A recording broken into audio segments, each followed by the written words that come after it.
Стучит, гремит, на пороге стоит. Давай посмотрим. Ставь лайк для энергообмена, а для полного просмотра пиши в WhatsApp в шапке профиля. Итак, стучит. Стучит женщина со своей агрессией, со своей обидой. Какая-то женщина, обозленная на вас. Она идет к вам с какой-то неприязнью от какого-то мужчины.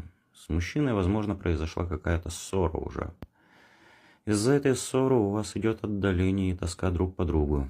Из-за этой ссоры этот мужчина как-то становится холодным и отдаленным от вас. Что на пороге стоит?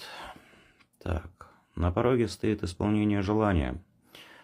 Вы становитесь сильнее. Ваше разрушение даст вам какое-то обновление, даст трансформацию, где вы станете сильнее и станете увереннее в себе. На пороге ваши завистники стоят, двуличные люди вас окружают, которые которые в глаза, точнее, могут относиться к вам хорошо, а поза глаза иметь какую-то неприязнь, зависть.